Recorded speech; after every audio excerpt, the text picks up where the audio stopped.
Hey guys, Matt here. Welcome to Learn to Discern. I have a quick teaching video for you today that is really motivated by the fact that I want to ensure that all of us, myself included, are being motivated by the right things as we seek to obey God, and that we have the right intentions and motivations even when we're trying to turn away from our sin. I think so often we can get satisfied with thinking, well, I'm trying to do the right thing and I'm trying to turn away from sin, so therefore I must be all good, right? Well, it's good that we're trying to turn away from sin, but God also cares about what's going on in our heart. Why are we trying to turn away from the sin? And is it really God-centered and God-focused? That's what we're after today.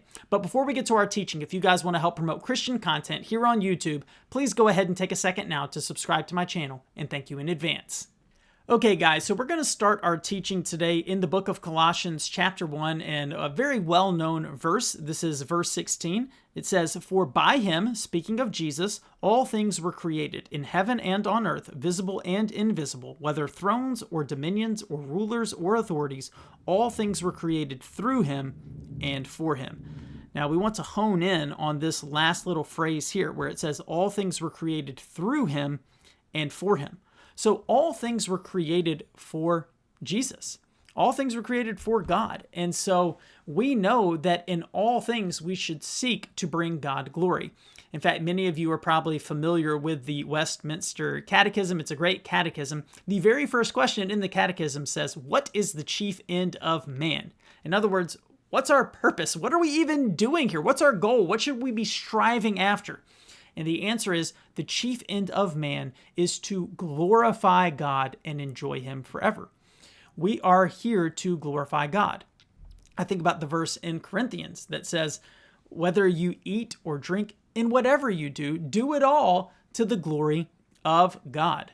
So this would certainly be true no matter what activity it is. Even in doing the mundane things of life, we should be doing them all to the glory of God. But I really want to focus in to when it comes to our outward obedience.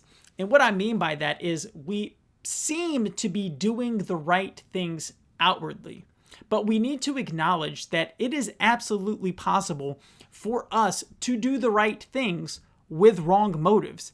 Not only is it possible, we've done it. I certainly have done it numerous times. And as I've grown and matured in the faith and read my Bible and sought out counsel from people who are wise and who have been doing this a lot longer than I have, one of the things they've really encouraged me is to continue to get down to the root of issues. Don't be satisfied that you may have exhibited some sort of good behavior.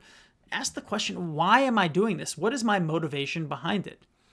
And I'm doing this video today because I hope that it will prompt you to think, as it has prompted me to think, about the intentions behind a lot of my behavior.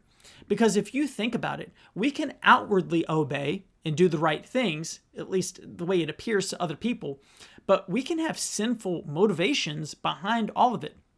For instance, you could be doing the right thing, so to speak, because you want other people to think highly of you. It's really about you and puffing yourself up. You might be doing that as well, just so that you will think great of you. You do it because it makes me feel good to know that I'm doing the right thing. And man, I just know that I'm awesome when I do it. So you are doing the right thing, but it's really self-seeking. That is sinful. Rather, our motivation should be that I am obeying because it glorifies God.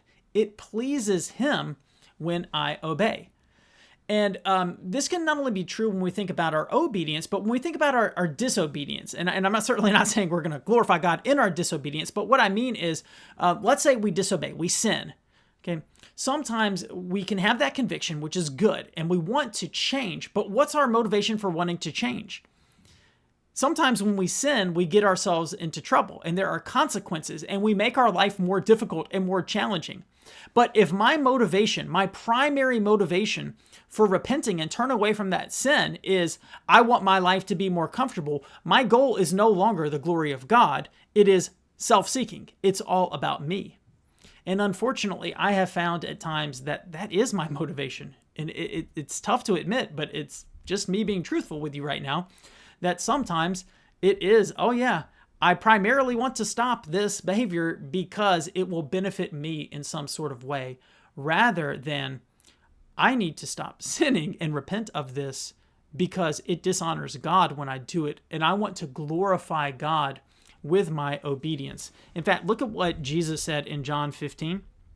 In verse 8, he says, "By this my Father is glorified, that you bear much fruit and so prove to be my disciples."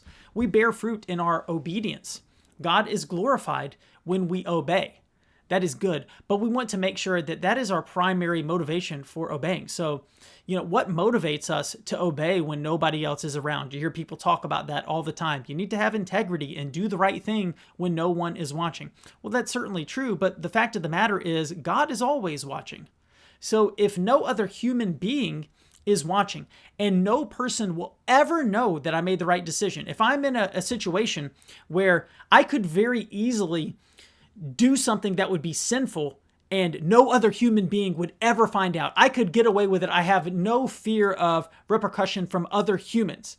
If I could do that, I still want to obey because God sees and he is glorified. Even if nobody else acknowledges it, he is glorified. I think about the fact that God has created the universe and it is massive. It is so massive, we don't even appreciate all of it. We can't see it. Like, I have no idea what's happening in the outer recesses of space. I have no clue. But God is glorified in the fact that he created it. He knows what's going on there. He's there. He is glorified in it. And in the same way, even if nobody else sees my obedience, nobody else knows what's going on, I want my main motivation to be the glory of God. And so I hope that after watching this video, that you'll start to think through, hey, when I sin, what's my main motivation for wanting to repent and change my behavior and live righteously? Is it because I'm truly saddened over the fact that I've dishonored God and I want to glorify him? I want to please him with my behavior? Or is it really you're just sad because you made your life hard? Or is it really just, I want people to think that I'm awesome. I want people to think that I'm amazing. See, these are the wrong intentions. So friends, in all things, including our obedience and the way that we handle the times when we do sin, let's make sure that we're always doing everything to the glory of God. Okay, guys, I hope today's teaching was helpful to you. If it was and you want to help get content like this out to more people on the internet, please take a second now to subscribe to my channel. Thank you so much for watching, and until next time, God bless.